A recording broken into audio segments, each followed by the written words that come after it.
Hello and welcome back to the channel, guys. And today we actually do have face cam because a lot of people have requested that I show my face cam, and this is going to be my streaming setup for Hogwarts Legacy when it releases next week. So if you want to tune in, make sure you guys do subscribe as well, because I'm going to be live streaming this game as soon as it drops. And today we just got some very new gameplay details that I'm going to be talking to you guys, breaking it down, because believe it or not, I'm looking at the date right now. We're less than 3 days away from release of Hogwarts Legacy, which is just insane. Once again, that's going to be on the deluxe version, but if you guys want the full breakdown, I have videos. Make sure you guys check out my channel. But before we continue on, I do want to let you guys know I'm doing another giveaway at 4,000 subscribers to receive your own free copy of Hogwarts Legacy on your platform of choice. So if you want to be entered, just make sure you guys do subscribe to the channel, comment on this video, and follow my Twitch, which is in the pinned comment down below. That's all you gotta do, and let's continue on with the video.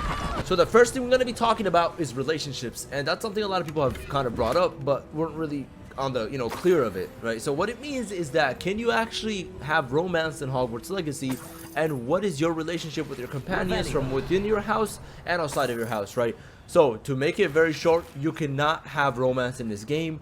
WB Games and Avalanche Software have made it very clear that romance is not really a thing in Hogwarts Legacy.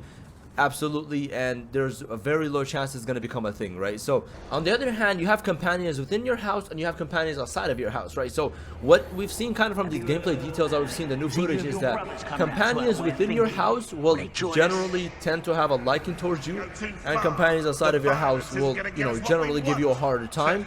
So just be very careful with how and which house you pick, because like we said, your wand and your house, those are permanent picks. You cannot change those. You're kind of stuck with those. So I also did a breakdown on this, so make sure you guys do check it out. Alright, and the next point we have is regarding unlocking new areas and which areas you have access to and don't have access to. And it's something I talked about before, because when you log into Hogwarts Legacy for the first time, you may not have access to everything, because for example, the Vivarium, the Room of Requirement, that might not actually be available to you from day one. You might actually have to quest a bit, unlock certain things, and that's how you can actually gain access to it. So for instance, what I mean here is that there's going to be lock picking mechanisms in Hogwarts Legacy we've seen, and I'm going to be quite honest, it's kind of hard. You have to kind of like get used to it the first time you try it, but that's going to be definitely there.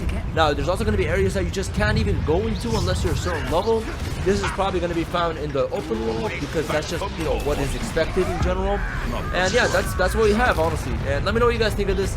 Should the entirety of Hogwarts and Hogwarts Legacy as a game be available to you, or is it okay certain areas are blocked off until you unlock them, or complete a quick puzzle where you're able to unlock it that way? Let me know what you guys think. I think it's good in my opinion. Most games do this and it turns out pretty well. Now the next one we have is actually my favorite, and it's regarding countering enemies, targets, and just monsters in general. So from what we've seen is, as you guys see here, those bubbles, right, they change colors depending on the damage you're taking. It's a reflectible skill in general. And here's what we have. You're going to be able to do certain builds to counter enemies or targets, in the essence that, for example, if spiders have a weakness towards fire, you're going to be able to do that, ice, etc.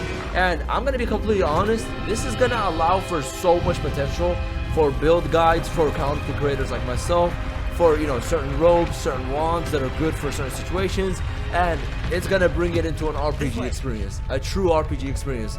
Because what I think and what I believe is what makes RPGs special, and it has a special place in my heart, is that whenever you go into a dungeon or wherever you go to do a mission into a new area you haven't been there, you're always gonna die, and then you change your build to counter those enemies and targets, and that's how you actually end up coming on top and winning. I think, in my opinion, this is gonna be good. This is gonna be good, right? And there's just such an amazing side to Hogwarts Legacy we've never seen before, and that takes me on to my next point, which is the looting system, right? Just brings this to a true RPG experience, as I mentioned. Looting in Hogwarts Legacy, from what we've seen, is going to be phenomenal. Hands down, right? There's going to be no complaints from me, no complaints from most content creators. There's going to be enemies that will drop better loot, and they tend to look a bit different, a bit of a higher class, but also they will be harder to kill, but in return you'll get better loot, right? We've also seen chests and crates within those tents that you go and fight the poacher, as we've seen in this mission here, and we've seen so much regarding looting that I honestly think there's a lot of potential here. And once again, looting is not really a hard mechanism for game devs to make, so I would hope that it's easy and it makes sense.